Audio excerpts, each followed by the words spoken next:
अस्सलाम वालेकुम। आज के सेशन में हम फंक्शंस के बारे में पढ़ेंगे। फंक्शंस क्या होते हैं? Function is a named block और piece of code that performs a specific task. Functions आपके पास एक पीस ऑफ कोड होता है, एक ब्लॉक ऑफ कोड होता है जो कि कोई स्पेसिफिक टास्क परफॉर्म करता है। जब भी आपने कोई टास्क अपने प्रोग्राम में बार बार एग्जीक्यूट कराना हो तो उसके लिए आप फंक्शंस यूज़ कर सकते हैं। जैसे कि कोई आपके पास एक सेम टास्क है, आपने उसे रिपीटेडली अपने प्रोग्राम में अकम्प्लिश करना है, तो उसके लिए आप without writing that code again and again आप फंक्शंस यूज़ कर सकते हैं। जब आप प्रोग्रामिंग में फंक्शंस का यूज़ करते हैं तो इसको आप स्ट्रक्चर्ड प्रोग्रामिंग कहते हैं या फिर मॉड्यूलर प्रोग्रामिंग कहते हैं। इसमें आपका प्रोग्राम जो है वो छोटे छोटे मॉड्यूल जिनको आप फंक्शन कहते हैं उसमें डिवाइड होता है, और जब भी आपने कोई भी टास्क परफॉर्म करना हो तो आप उसका फंक्शन जो है वो कॉल कर लेते हैं, तो इसको आप मॉड्यूलर प्रोग्रामिंग कहते हैं। फंक्शंस यूज़ करने का फ़ायदा क्या है? ये आपके प्रोग्राम को बहुत इजी बना देते हैं। आपका प्रोग्राम लेंथी नहीं होता, आपको बार बार कोड जो है वो लिखना नहीं पड़ता है, बल्कि आप एक उसका फंक्शन डिफ़ाइन करके उसे अगेन एंड अगेन यूज़ कर सकते हैं। दूसरा, अगर आपने अपने प्रोग्राम में मॉडिफिकेशन करनी हो तो बजाय कि आप पूरा प्रोग्राम जो है वो देखें दोबारा से और उसमें मॉडिफिकेशन करें, आप सिर्फ जिस मॉड्यूल में आपको चेंजेस करनी होती हैं आप उसमें आराम से चेंजेस कर सकते हैं, तो आपकी मॉडिफिकेशन बहुत ईजी हो जाती है। फिर इसका फ़ायदा हमें रीयूजेबिलिटी का है कि आपको बार बार कोड लिखने की ज़रूरत नहीं पड़ती। आप एक फंक्शन को बार बार कॉल करके एक टास्क जितनी मर्जी बार परफॉर्म करवाना चाहें करवा सकते हैं। हमारे पास जो हैं वो दो किस्म के फंक्शंस होते हैं, एक बिल्ट इन फंक्शंस होते हैं और एक यूज़र डिफाइंड फंक्शंस होते हैं। बिल्ट इन फंक्शंस आपके लैंग्वेज के साथ बिल्ट इन होते हैं, उनकी डेफिनेशन पहले से गिवन होती है, आपने जस्ट अपने फंक्शन में उनको कॉल करके यूज़ करना होता है। दूसरा, आपके पास यूज़र डिफाइंड फंक्शन होते हैं जो कि यूज़र जो है वो अपने प्रोग्राम में खुद से डिफ़ाइन करता है और ख़ुद से उसे यूज़ करता है। अब हम फंक्शंस के सिंटैक्स की तरफ आते हैं। ये हम तीन पार्ट्स में डिवाइड करते हैं। सबसे पहले आपके पास आता है फंक्शन की डिक्लेरेशन, जिसको आप प्रोटोटाइपिंग भी कहते हैं। डिक्लेरेशन में फंक्शंस की क्या होता है? एक तो पहली बात, डिक्लेरेशन हमेशा मेन से पहले होगी, ठीक है। डिक्लेरेशन में आपने क्या बताना होता है? सबसे पहले रिटर्न टाइप। रिटर्न टाइप आपने मेंशन करनी होती है कि आपका फंक्शन क्या कोई वैल्यू रिटर्न कर रहा है, ठीक है। अगर तो वो कोई वैल्यू रिटर्न नहीं कर रहा तो आप यहाँ पे वॉइड लिखते हैं कि फंक्शन कोई वैल्यू रिटर्न नहीं कर रहा, और अगर वो कोई वैल्यू रिटर्न करे तो आप उसकी यहाँ पे डाटा टाइप लिखते हैं। जैसे for example integer value return करे तो आप यहाँ पे इंट लिखेंगे, कैरेक्टर वैल्यू रिटर्न करे तो आप यहाँ पे 4 लिखेंगे। ओके, नेक्स्ट स्पेस के बाद आपने फंक्शन का नेम लिखना होता है। ये कोई भी आपने यूनिक नेम जो आप अपने फंक्शन को देना चाहें वो यहाँ पे उसका नेम डिफाइन कर सकते हैं। उसके बाद आपने पैरामीटर्स बताने होते हैं। पैरामीटर्स क्या होते हैं कि जो वैल्यूज़ आपने फंक्शन को पास करानी होती हैं, फंक्शन को प्रोवाइड करनी होती हैं, वो होते हैं पैरामीटर्स। अगर तो आप फंक्शन में कोई पैरामीटर पास नहीं करा रहे तो आप यहाँ पे कुछ भी ना लिखें, सिंपल राउंड ब्रैकेट आप लिख सकते हैं, ठीक है। या फिर आप जो है वो अगर आपने एक से ज़्यादा पैरामीटर्स पास कराने हैं तो आप कॉमा बीच में डाल के और सेकेंड पैरामीटर लिख सकते हैं। जैसे फॉर एग्जाम्पल अगर मैंने जो है वो अपने फंक्शन में एक इंटीजर वैल्यू पास करानी है तो मैं यहाँ पे इंट लिख दूंगी, ठीक है। इंट भी लिख सकती हूँ सिंपल डाटा टाइप, या फिर मैं इंट ए भी लिख सकती हूँ, मीन्स मैं आगे उसका नेम भी बता रही हूँ। लेकिन अगर मैं खाली डाटा टाइप भी डिफाइन कर दूँ तो इट विल वर्क, ठीक है। अगर मैंने एक से ज़्यादा पैरामीटर्स पास कराने हैं, जैसे मैंने 2 वैल्यूज़ पास करानी है, एक इंटीजर और एक फ्लोट, तो मैं कॉमा और आगे लिख दूंगी फ्लोट, ठीक है। यहाँ पे अगर मैंने कुछ भी रिटर्न नहीं कराना तो मैं लिख दूंगी वॉइड, या फिर अगर मैंने फॉर एग्जांपल एक कैरेक्टर वैल्यू रिटर्न करानी है तो मैं उसकी डाटा टाइप लिख दूंगी 4, ठीक है। तो ये डिक्लेरेशन है, ये डिपेंड करता है आपके फंक्शन पे कि कितने पैरामीटर्स आपने पास कराने हैं या कोई पैरामीटर पास नहीं कराना, आपने वैल्यू रिटर्न करानी है कि नहीं करानी, ये सारा जो है वो आपने इसकी डिक्लेरेशन में बताना होता है, ठीक है। तो बेसिकली आप एक अपना स्ट्रक्चर बता देते हैं कंपाइलर को कि ये फंक्शन का नेम है, ये पैरामीटर्स हैं और ये रिटर्न वैल्यू है। अच्छा, नेक्स्ट आप आते हैं फंक्शन की डेफिनेशन पे। फंक्शन की डेफिनेशन भी आप मेन के बाद करते हैं, ठीक है। मेन के अंदर आपने, मेन की जो बॉडी होती है उसके अंदर आपने डिफाइन नहीं करना, आपने फंक्शन को मेन के बाद डिफाइन करना है। मेन से पहले भी डिफाइन कर सकते हैं, मेन के बाद भी डिफाइन कर सकते हैं। इसमें ये जो फर्स्ट फंक्शन का हेडर होता है ये बिल्कुल सेम वही होता है जो आपने ऊपर डिक्लेरेशन में बताया होता है, ठीक है। यहाँ पे क्या है, आपने रिटर्न टाइप बतानी है फंक्शन की, अगर कोई वो वैल्यू रिटर्न कर रहा है या नहीं कर रहा तो वॉइड होगा। देन अगेन जो आपने ऊपर फंक्शन का नेम रखा है वो, और उसके बाद पैरामीटर्स। अब यहाँ पे पैरामीटर्स में आप डेटा टाइप के साथ जो है वो उसका वेरिएबल का नेम भी लाजमी मेंशन करेंगे, ठीक है। फ्लोट बी, और यहाँ पे हम कर लेते हैं 4।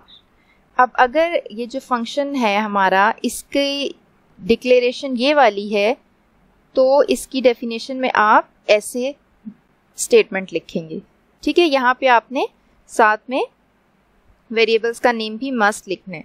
ऊपर भी आप डिक्लेरेशन में भी वेरिएबल्स का नेम लिख सकते हैं, और अगर आप ना भी लिखें तो इससे फ़र्क नहीं पड़ता, ओके। उसके बाद आपके फंक्शन की बॉडी स्टार्ट होती है, और फंक्शन की बॉडी में जो भी आपने टास्क परफॉर्म करना होता है उसका आप कोड लिखते हैं, ठीक है।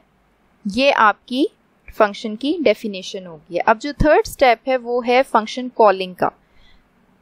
अब आपने ये फंक्शन डिक्लेयर भी कर दिया, डिफाइन भी कर दिया, लेकिन अभी आप इसको कहीं पे भी यूज़ नहीं कर रहे, ठीक है। ये खुद से रन नहीं होगा, आपको इस फंक्शन को कॉल करना पड़ेगा। तो फंक्शन की कॉलिंग जो है वो आप मेन में करते हैं। फंक्शन का नेम लिख के आगे आप ब्रैकेट में पैरामीटर्स पास कराते हैं, और अगर आपके पास कोई भी पैरामीटर नहीं है तो आप यहाँ पे सिंपल खाली छोड़ देंगे, कुछ भी नहीं लिखेंगे। और अगर आपने कोई वैल्यूज़ पास करानी है तो जितने पैरामीटर्स होंगे वो वैल्यूज़ आप इन ब्रैकेट्स के अंदर पास कराएंगे। एक और चीज़ कि अगर आपने फंक्शन की डेफिनेशन मेन से पहले लिख देते हैं तो उसके लिए आपको फंक्शन की डिक्लेरेशन की ज़रूरत नहीं है, ठीक है। अगर तो मैंने अपना फंक्शन मेन से पहले ही पूरा डिफाइन कर दिया है, उसकी पूरी बॉडी स्टेटमेंट सब कुछ लिख दिया है, तो आपको डिक्लेरेशन की ज़रूरत नहीं है। लेकिन अगर आप अपना फंक्शन मेन के बाद, ये वाला फंक्शन आप इसकी डेफिनेशन मेन के बाद करते हैं तो फिर आगे ऊपर आपको डिक्लेरेशन अपने फंक्शन की मस्ट करनी है, ठीक है। इस बात का आपने ध्यान रखना है। अच्छा, इसकी हम सबसे पहले एक सिंपल सी एग्जाम्पल कर लेते हैं।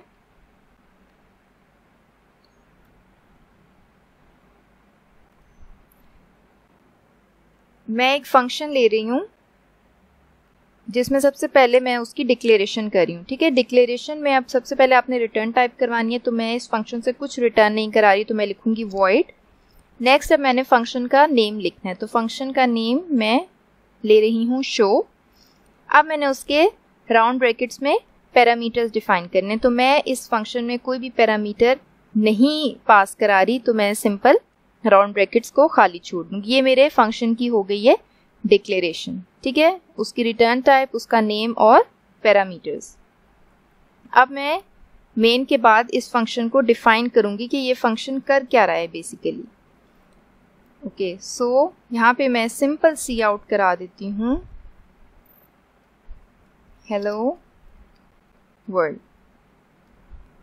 ठीक है। ये फंक्शन मेरा हेलो वर्ल्ड प्रिंट करा रहा है। अब यहाँ तक फंक्शन की डिक्लेरेशन और डेफिनेशन होगी, लेकिन ये खुद से एग्जीक्यूट नहीं होगा। उसे एग्जीक्यूट कराने के लिए मुझे मेन के अंदर इस फंक्शन को कॉल करना है। तो फंक्शन को कॉल करने के लिए फंक्शन का नेम और आगे राउंड ब्रैकेट्स, और क्योंकि कोई पैरामीटर्स मैं पास नहीं करा रही तो मैं इन राउंड ब्रैकेट्स को एम्प्टी छोड़ दूंगी, ठीक है। ये अब मैंने अपना फंक्शन कॉल कर लिया। अब हम इसको रन करके देखते हैं, तो ये देखें हेलो वर्ल्ड प्रिंट हो गया। अब यहाँ पे जब आप अपना ये प्रोग्राम जो है इसमें अगर कहीं आगे जाके भी आपको हेलो वर्ल्ड प्रिंट कराना है तो आप यही वाला फंक्शन दोबारा कॉल कर लेंगे इस एक स्टेटमेंट के साथ। आपको बार बार जो है वो सी आउट हेलो वर्ल्ड कराने की ज़रूरत नहीं पड़ेगी। चलिए, तो एक सिंपल सी एग्जांपल थी फंक्शंस को अंडरस्टैंड करने के लिए, फंक्शंस का सिंटैक्स अंडरस्टैंड करने के लिए। अब हम कुछ और प्रोग्राम्स देखते हैं। Write a program that inputs a number in main function and passes a number to a function that displays the table of that number. अच्छा, अब आपने एक प्रोग्राम लिखना है जिसमें आपने एक नंबर इनपुट लेना है मेन में और आपने उससे फंक्शन में पास कराना है और उसके बाद उस नंबर का आपने टेबल डिस्प्ले करना है। ओके, सो इस क्वेश्चन को अटेम्प्ट करते हैं। सबसे पहले हम डिक्लेरेशन कर देते हैं फंक्शन की। अच्छा, ये फंक्शन हमारा कुछ भी रिटर्न नहीं कर रहा है, सो वॉइड, उसके बाद फंक्शन का नेम। अब ये टेबल प्रिंट कर रहा है तो मैं नेम जो है वो टेबल ले लेती हूँ। पैरामीटर्स में हमने कुछ पास कराना है, पैरामीटर में हमें पास कराना पड़ेगा क्योंकि हम वैल्यू जो है वो मेन में इनपुट ले रहे हैं और हमने उसका टेबल फंक्शन के थ्रू प्रिंट कराना है। तो मैं यहाँ पे इंट लिख रही हूँ, इट मीन्स कि ये एक integer value as a parameter input लेगा। ओके, सो नाउ अब इसकी डेफिनेशन की तरफ आ जाते हैं। वॉइड टेबल, अब यहाँ पे मैं डाटा टाइप और वेरिएबल का नेम भी लूंगी। इसमें क्या हो रहा है, इसमें आप टेबल प्रिंट करा रहे हैं, ठीक है, तो हम लूप लगा लेते हैं for int i equals to 0 less than equals to 10 i plus plus. Loop में आप सी आउट करा रहे हैं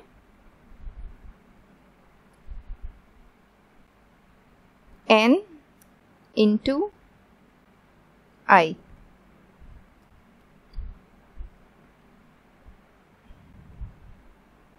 ठीक है, ये आपने लूप में जो भी नंबर यूजर एंटर करेगा उसका आपने टेबल यहाँ पे 0 से 10 तक प्रिंट करा दिया। अच्छा, ये हमारे फंक्शन की डेफिनेशन होगी। अब हम मेन में यूजर से नंबर लेते हैं।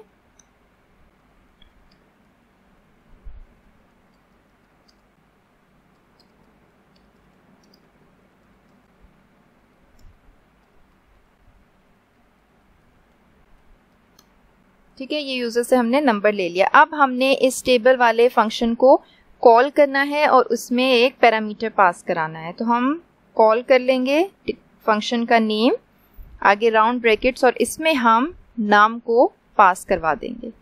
ठीक है, ये जो हमने यूजर से वैल्यू ली है इस वैल्यू को हम इसमें टेबल में पास करा देंगे। अब इसको हम रन करके देखते हैं। Please enter number, for example मैं 2 एंटर कर रही हूँ तो ये मेरे पास 2 का टेबल 10 तक प्रिंट हो गया। अच्छा, इसमें हो क्या रहा है, आपकी प्रोग्राम की एग्जीक्यूशन हमेशा मेन से स्टार्ट होती है। ठीक है, तो सबसे पहले आप यूजर से नंबर इनपुट कराएंगे नम में। ठीक है, अब यूजर जो नंबर नम में इनपुट करेगा वो आपने टेबल के फंक्शन में पास करा दिए।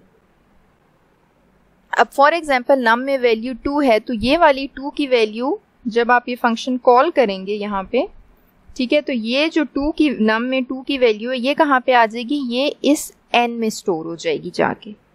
ठीक है, ये वाली वैल्यू जो है जो हमने पास कराई है वो यहाँ पे आके इसमें कॉपी हो जाएगी, वैल्यू स्टोर हो जाएगी। अब n में हमारे पास 2 आ गया है। ठीक है, आगे हमने लूप लगाया हुआ है और हम उस 2 को मल्टीप्लाई करा रहे हैं i में, i के साथ, जो कि जिसकी वैल्यूज जो हैं वो चेंज होती जा रही हैं इंक्रीमेंट होने के साथ साथ 0 से 10 तक। तो इस तरह हमारा जो टेबल है वो प्रिंट हो रहा है। ओके, सो अब एक नेक्स्ट एग्जांपल देखते हैं। Write a program that inputs 2 numbers in main function, passes these values to a function that displays the maximum number। अब आपने एक प्रोग्राम लिखना है जिसमें आपने यूजर से 2 नंबर्स इनपुट कराने हैं और फंक्शन में पास कराने हैं और फंक्शन फाइंड आउट करेगा कि दोनों में से मैक्सिमम नंबर कौन सा है। ओके,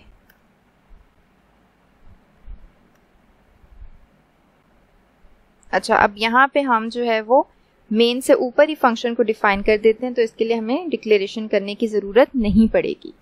ओके, सो फंक्शन कुछ भी रिटर्न नहीं कर रहा, वॉइड, आगे फंक्शन का नेम हम मैक्सिमम रख देते हैं और पैरेंथेसिस में हमने 2 नंबर्स पास कराने हैं तो हम 2 नंबर्स लेते हैं। अब यहाँ पे हम फॉर एग्जांपल फ्लोट वैल्यूज़ ले लेते हैं। ठीक है, float f1 and float f2। ठीक है, अब यहीं पे हम डिफाइन कर रहे हैं अपने फंक्शन को।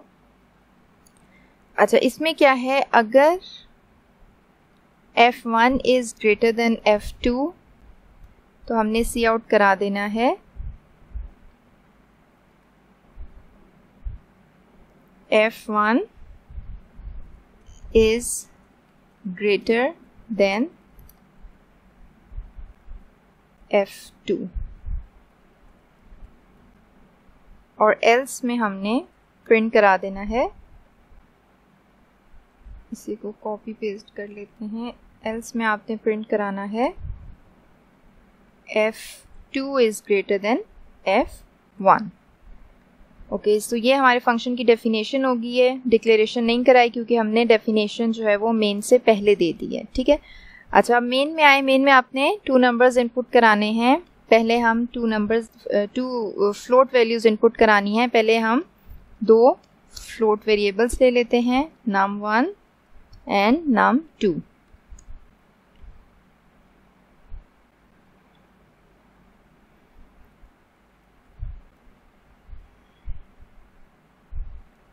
enter 2 float values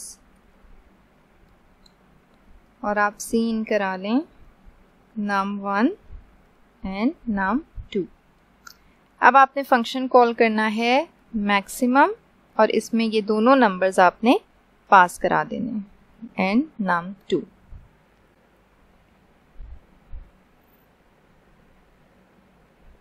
यहाँ पे सी num2 maximum num1 and num2। अच्छा, ओके, हमें इस प्रोग्राम को रन करके देखते हैं। 2 फ्लोट्स वैल्यूज, एक मैं 4.5 ले लेती हूँ, एक मैं 1.6 ले लेती हूँ। सो 4.5 इज ग्रेटर देन 1.6। अब इस प्रोग्राम में क्या हो रहा है, सबसे पहले आप मेन में आ जाओ। एग्जीक्यूशन मेन से स्टार्ट होगी। आपने 2 फ्लोट नंबर्स लिए num1 एंड num2 और इन दोनों में आपने यूजर से वैल्यूज इनपुट करा ली हैं। अब आपने मैक्सिमम का फंक्शन कॉल किया है और ऊपर आप मैक्सिमम के फंक्शन में देखें आपने 2 फ्लोट पैरामीटर्स डिफाइन किए हुए। सो हमें 2 फ्लोट की वैल्यूज इसमें पास करानी है, जो कि हमने पहली फ्लोट की वैल्यू num1 में ली है, दूसरी num2 में ली है और यहाँ पे हमने इसी ऑर्डर में num1 और num2 को मैक्सिमम फंक्शन में पास करा दिए। अब ये जो num1 है ये जाके स्टोर होगा num1 की वैल्यू F1 में और ये जो num2 है इसकी वैल्यू जाके स्टोर हो जाएगी F2 में, ठीक है। तो वो जो मैंने 4.5 था वो F1 में सेव हो गया और 1.2 F2 में सेव हो गया। उसके बाद आपने कंडीशन लगाई है कि अगर F1 की वैल्यू F2 से ग्रेटर है तो F1 is greater then F2 print कर दे और अगर F2 की जो है वो वैल्यू ग्रेटर है तो F2 is greater than F1 print कर दे, ठीक है। तो ये बेसिकली जो आपने पैरामीटर्स यहाँ पे पास कराए हैं वो इन वाली वैल्यूज में जाके सेव हो गए। अच्छा, ये जो हम फंक्शन कॉल कर रहे हैं इसको आप कहते हैं कॉल बाय वैल्यू, ठीक है। इस फंक्शन कॉलिंग को कॉल बाय वैल्यू कहते हैं क्योंकि आप यहाँ पे वैल्यूज पास करा रहे हैं, ठीक है। कोई यहाँ पे आप कांस्टेंट नंबर्स भी इवन पास करा सकते हैं। अगर आप यहाँ पे यूजर से वैल्यू नहीं लेते आप यहाँ पे खुद ही से कोई कांस्टेंट नंबर्स भी पास करा सकते हैं, 4.5 एंड 1.2। अब ये वाले जो 2 नंबर्स हैं ये यहाँ पे जाके स्टोर हो रहे हैं, ठीक है, F1 और F2 में। F1 में 4.5 आ जाएगा, F2 में हमारे पास 1.2 आ जाएगा। इसको रन करके देखते हैं तो ये देखें 4.5 is greater then 1.2। So basically बताने का मकसद ये है कि आप कॉल बाय वैल्यू कर रहे हैं, आप फंक्शन में डायरेक्ट वैल्यूज पास करा रहे हैं। एक और कॉलिंग का वे जिसको आप कहते हैं कॉल बाय रेफरेंस, वो हम आगे जाके देखेंगे। फिलहाल हम कॉल बाय वैल्यू ही से प्रोग्राम्स करेंगे। ओके, नेक्स्ट प्रोग्राम देखते हैं। Write a program that inputs a number n and a character from the user. The program should print the character nth number of times using function. अच्छा, इसमें अब आप user से एक number input करा रहे हैं और एक कैरेक्टर इनपुट करा रहे हैं और उसे फंक्शन में पास करा रहे हैं और फंक्शन क्या कर रहा है, उस कैरेक्टर को उतने नंबर्स ऑफ टाइम प्रिंट करा रहा है जो कि आपने n में एंटर किए। इस प्रोग्राम को अटेम्प्ट करते हैं। अच्छा, अब मैं सारी डेफिनेशंस जो है वो मेन से पहले ही लिखूंगी क्योंकि इससे ज़ाहिर है हमें डिक्लेरेशन करने की ज़रूरत नहीं पड़ती। ओके, ये फंक्शन भी कुछ रिटर्न नहीं करा रहा है और इस फंक्शन का नाम हम शो रख देते हैं। अब कौन कौन से पैरामीटर्स इनपुट करा रहे हैं, हमने एक नंबर लेना है और एक कैरेक्टर लेना है, ठीक है। तो एक हमारे पास इंटीजर वैल्यू है जिसको हम ले लेते हैं n, और एक हमारे पास कैरेक्टर वैल्यू है जिसको हम ले लेते हैं a। ठीक है, अब इसने क्या करना है, इसने उतने टाइम्स n टाइम्स उस कैरेक्टर को प्रिंट कराना है, तो हम लूप लगा लेते हैं n तक,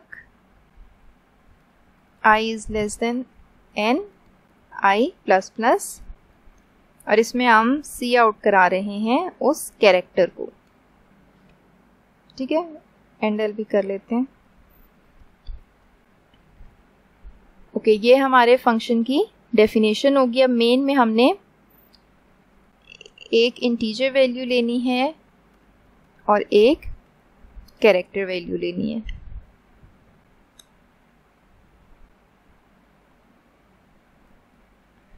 सी out, enter a number and a character. Cin आप करा रहे हैं नंबर को और फिर कैरेक्टर को, और अब आप फंक्शन कॉल कर रहे हैं और फंक्शन में आप ये n और a as a parameters pass कर रहे हैं। अच्छा, इधर पे आप देखें, यहाँ पे मैंने नॉर्मली वेरिएबल्स का नेम आपको पता है यूनिक होना चाहिए। ठीक है, अब यहाँ पे मैंने इधर भी इंट n लिया है, यहाँ पे भी इंट n लिया है, इस कैरेक्टर का नेम भी a है और इस कैरेक्टर का नेम भी a है, मीन्स कि ये रिपीटिशन हो रही है। लेकिन यहाँ पे रिपीटिशन हो सकती है, क्यों? क्योंकि ये लोकल वेरिएबल्स हैं। लोकल वेरिएबल्स क्या होते हैं कि जो आपने जिस फंक्शन में डिफाइन किए होते हैं वो सिर्फ वहीं पे यूज़ हो सकते हैं, आउटसाइड फंक्शन उनको कोई भी आइडेंटिफाई नहीं करता। ठीक है, अब ये जो मैंने इन n और a यहाँ पे लिया है, ये सिर्फ इस फंक्शन के अंदर यूज़ होंगे। ठीक है, इस फंक्शन के बाहर इन फंक्शंस को कोई भी आइडेंटिफाई नहीं कर रहा। इसी तरह ये वाले जो n और a वेरिएबल्स हैं, ये मैंने मेन के अंदर लिए हैं। ठीक है, तो ये मेरे सिर्फ मेन के अंदर ही यूज़ हो सकते हैं। इनको वेरिएबल्स को आप कहते हैं लोकल वेरिएबल्स। एक आपके पास वेरिएबल्स होते हैं ग्लोबल वेरिएबल्स, जो कि आप जो है वो किसी भी फंक्शन की बॉडी से बाहर, मेन से भी बाहर डिक्लेयर कराते हैं। उनका आप यूनिक नेम रखते हैं और वो आप किसी भी फंक्शन में वो वाला वेरिएबल यूज़ कर सकते हैं। अच्छा, अब इस प्रोग्राम को रन करके देखते हैं। Enter number and character, for example मैं 5 टाइम्स प्रिंट कराना चाहती हूँ और मैं स्टेरिक प्रिंट कराना चाहती हूँ। तो ये देखें 1 2 3 4 5 टाइम्स मेरा स्टेरिक प्रिंट हो गया। अब इसमें देखें मैंने एक number integer value as a parameter लिया है और एक कैरेक्टर लिया है एज अ पैरामीटर, और यहाँ पे मैंने इनपुट करा के n और a में ये दोनों शो फंक्शन में एज अ पैरामीटर पास कराती हैं। ठीक है, सो जितने मर्जी आप पैरामीटर्स लें, यहाँ पे आपने आगे कॉमा लगा के उनकी डाटा टाइप और नेम लिखते जाना है, और इसी तरह आपने नीचे भी कॉमा लगा के उनकी वैल्यूज़ को पास करते जाना है। ओके, सो नेक्स्ट क्वेश्चन देखते हैं। Write a program that it inputs a number from the user and return its cube using function. अच्छा, इसमें अब रिटर्न है, इट मीन्स कि हमने कोई वैल्यू रिटर्न करानी है। वैल्यू क्या रिटर्न करानी है? उस नंबर का क्यूब। ठीक है, अगर हम एक इंटीजर नंबर ले रहे हैं तो उसका क्यूब भी हमारे पास इंटीजर ही होगा। ओके, सो इसको प्रोग्राम को करते हैं।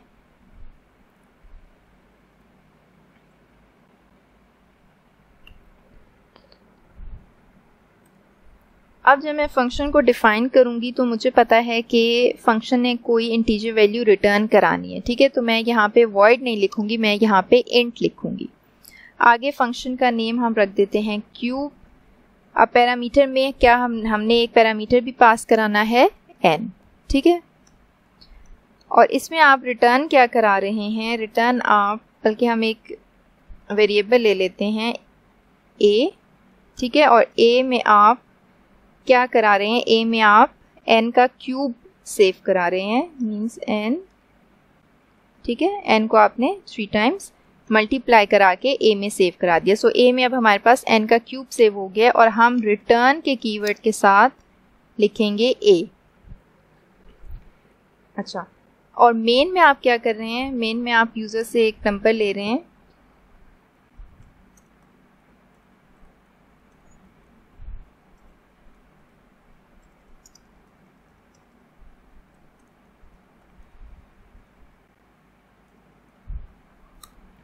और आप उस फंक्शन को कॉल करेंगे।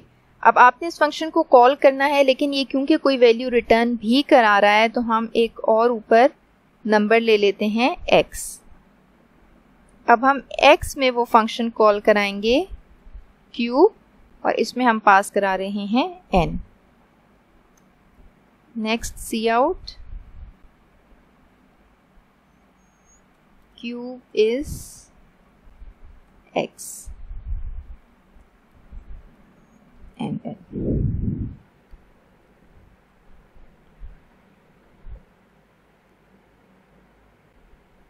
ओके, इस प्रोग्राम को रन करके देखते हैं। एंटर नंबर, फॉर एग्जांपल मैं 2 एंटर कर रही हूँ, क्यूब इज 8, वो मुझे 2 का क्यूब फाइंड आउट करके दे रहा है। अब इस प्रोग्राम में हो क्या रहा है,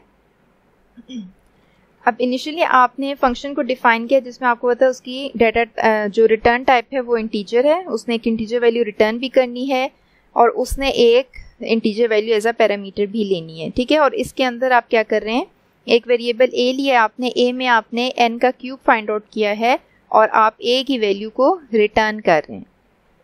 अब मेन में आए, मेन में आप क्या कर रहे हैं, आपने एक यूजर से नंबर एंटर कराया है n। अब आपने इस n का क्यूब फाइंड आउट करना है तो आप फंक्शन कॉल करेंगे क्यूब और उसमें आप ये वाला नंबर पास करा देंगे जिसका आपने क्यूब फाइंड आउट करना है।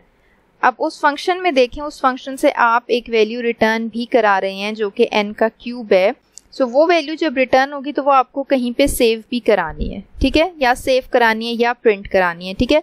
तो आप क्या करेंगे, आप एक यहाँ पे एक आपने वेरिएबल ले लिया x और वो वैल्यू जो ये वाला फंक्शन रिटर्न कर रहा है जो कि क्यूब वैल्यू है वो आपने x में स्टोर करा दी है, ठीक है। तो वो वैल्यू रिटर्न होके x में स्टोर हो जाएगी और यहाँ पे आप उस वैल्यू को प्रिंट करा रहे हैं,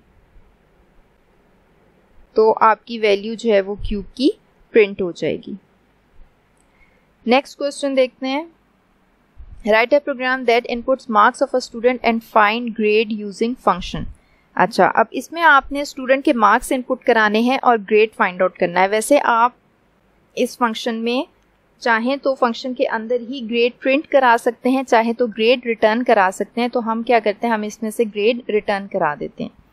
अच्छा, सबसे पहले हम फंक्शन की डेफिनेशन लिखते हैं। अब अगर हम ग्रेड रिटर्न कराएंगे तो जाहिर है हमने कोई कैरेक्टर रिटर्न कराना है, तो हम यहाँ पे रिटर्न टाइप में लिखेंगे 4।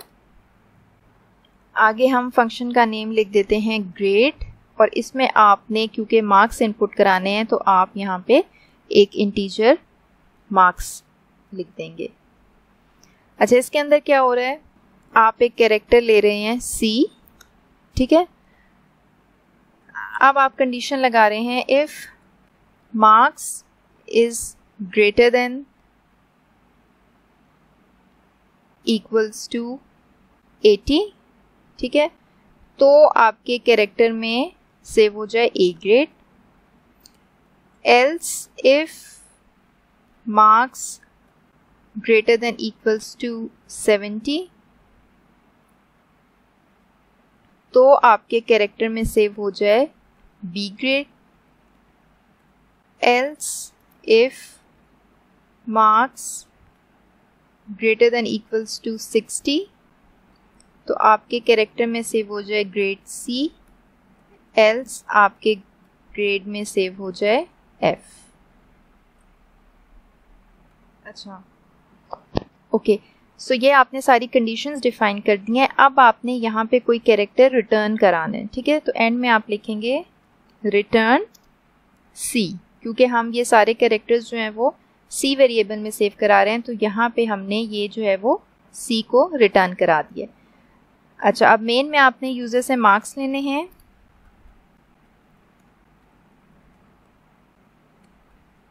एंटर योर मार्क्स, सी इन करा लें मार्क्स। अच्छा, अब क्योंकि हम कैरेक्टर वैल्यू रिटर्न करा रहे हैं तो हम यहाँ पे एक कैरेक्टर वेरिएबल ले लेते हैं ch। अब हम फंक्शन को कॉल करेंगे, फंक्शन का नेम है हमारे पास ग्रेड और इसमें हम marks as a parameter pass करा दें। नेक्स्ट आप सी आउट करा दें योर ग्रेड इज, जो हमारे पास अब CH में वैल्यू है हम वो प्रिंट करा देंगे, ठीक है। इसको रन करके देखते हैं। Enter your marks, for example 65, your grade is C, ठीक है। ऊपर हमने यहाँ पे कंडीशन लगाई थी कि अगर 65 से मार्क्स ग्रेटर होंगे तो हमारे पास ग्रेड होगा C। अब इस प्रोग्राम में क्या हो रहा है, आपने मार्क्स एंटर कराए हैं, ठीक है, यूज़र से, और आपने फंक्शन कॉल किया है ग्रेड का और उसमें आपने मार्क्स जो हैं वो पास करा दिए हैं। अब ये वाले मार्क्स जो हैं वो कहाँ आ जाएंगे, वो इस वाले वेरिएबल में आके स्टोर हो जाएंगे। यहाँ पे आपने एक C का कैरेक्टर लिया है और आपने कंडीशंस लगाई हैं कि अगर मार्क्स ग्रेटर देन 80 हैं तो उसमें A सेव हो जाए, ग्रेटर देन 70 हैं तो B स्टोर हो जाए, अगर 60 से ग्रेटर हैं तो C स्टोर हो जाए, और एल्स अगर इनमें से कोई भी नहीं है तो F। और एंड में आप ये वाला जो कैरेक्टर है जो C में स्टोर हुआ होगा उसको आप रिटर्न करा रहे हैं। वो रिटर्न करा के कहाँ पे आ रहा है, वो रिटर्न करा के CH में आके स्टोर हो रहा है, ठीक है, क्योंकि यहाँ पे देखें कि आपने असाइनमेंट ऑपरेटर लगाया हुआ है, तो ये वाला फंक्शन जो है जो ये जो वैल्यू रिटर्न करेगा वो आके इस कैरेक्टर में सेव हो जाएगी और फिर आपने उसको प्रिंट करा दी है, ठीक है। अगेन इस प्रोग्राम को रन करके देख लेते हैं। एंटर मार्क्स, और अगर मैं मार्क्स अब 82 एंटर कर रही हूँ तो your grade is A।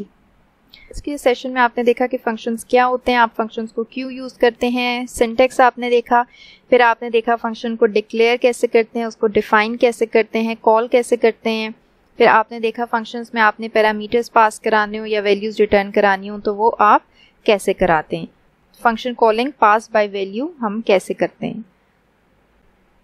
Thank you, अल्लाह हाफिज़।